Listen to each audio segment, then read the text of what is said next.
Alright, Evil Dead fans, we're going to talk about something that I needed to talk about for a long time. I've talked about it in the past and shown a little bit of this chainsaw, but I'm going to talk about specifics with this post-apocalyptic chainsaw. This is the one I'm doing, Ash's final chainsaw. It's not quite done yet. I still have to finish the inner bracket, final paint, final installation, the bar, things like that. And also the electronics. I definitely got to do that. So when you see this thing, really in close-up view, you're going to see some bolts. You're going to be like, what the fuck is that about? And what's up with the tape is basically I don't have the final bolts on there yet. A lot of the times I don't like to put the final bolts on there until it's kind of really final installation, just because it's easier to lose bolts when you're farting around with your final bolts. So basically, the cool thing about this is what I've done so far is the top lifts completely up. You can actually bring it right up. So all you got to do is loosen this up, or actually take this off, and then it comes up. And there's a complete inside as well to it. And then put it back down, you just put this back on. Now what's going to happen with this is this bolt right on the bottom here will be cemented into the wrist clamp. I'm probably going to use some heat, things like that, to keep it there permanently. And one reason why I use these nuts right here, these big pointy nuts, a couple reasons. Number one, I wanted to do something different, and I wanted to give it kind of a crown look, since Ash is the king. So it's kind of like gives it a crown kind of look. And also, it's easy to take off, because basically it's going to be hand tight the whole time, and it doesn't have to be super tight for it to hold on.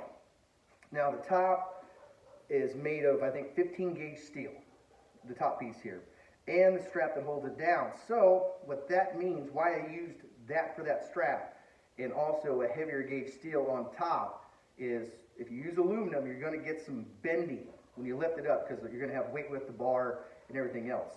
Now the bolts on here on the front are really loose, and I just got some tape holding it on. But look at this. Pick it up, no problem, no warp, no nothing. Nothing at all. So yeah, it's turned out really, really well. And I'm going to show the front right here. As you can see, there's a hinge over here. And you can say, well, why didn't you hide the hinge, Brett? Well, because in all reality, Evil Dead 2, their flat top originally did have a hinge in the front. It was actually lower, set a bit lower here. And the placement was kind of funky, but it was there originally on the flat top, on the workshed chainsaw. But they ended up taking it off for some odd reason, not quite sure. So I decided to bring the hinge back. I really wanted to bring that aspect of the chainsaw back.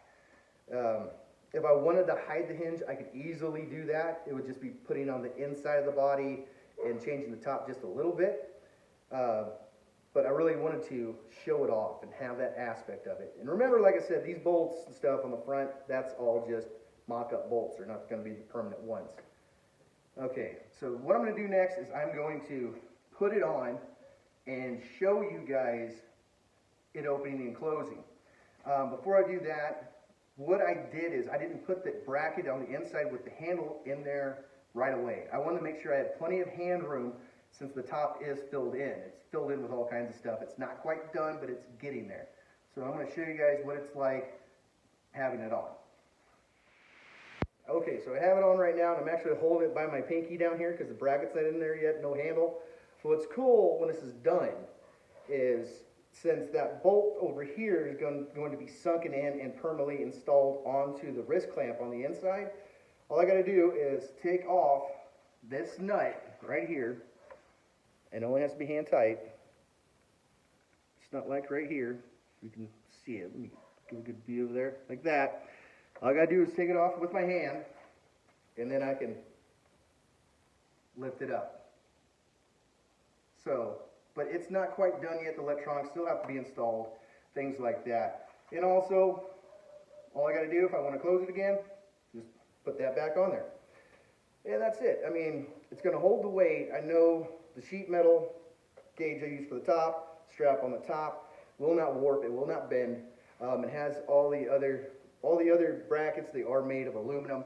They're not there to have a lot of structure, a little structure, but it's just attachments really. So, but yeah, it's really coming along. They give a little closer view for you guys. Remember, like I said, this is all going to be switched around. And there's the top, the other side, and the muffler again. So it's coming along. Final paint isn't done yet, but it's getting there. So tell me what you guys think. Tell me if you like it. Tell me if you don't like it. If you don't like it, I really honestly don't care, to be honest with you, because this is something that hasn't been done before. Not just because it is an original design, it's because nobody's made them wearable to do this, to open up. And have the insides on it. Also, like I said, the reason why I didn't put the bracket in here first, the inner bracket holding the bar on in the handle, because this will have a horizontal handle. The reason why I didn't do that, I needed to make sure if I had enough hand room, because if I didn't have enough hand room, I got to start completely back over with the top. So I have complete hand room. Just see how much hand room I have in here? Tons. So that's what I got so far. It's almost done. There's a few custom things that need to be done with it, but I'm going to leave that a secret until later. But it's really coming along. I really like it. And until next time, guys, you guys stay groovy.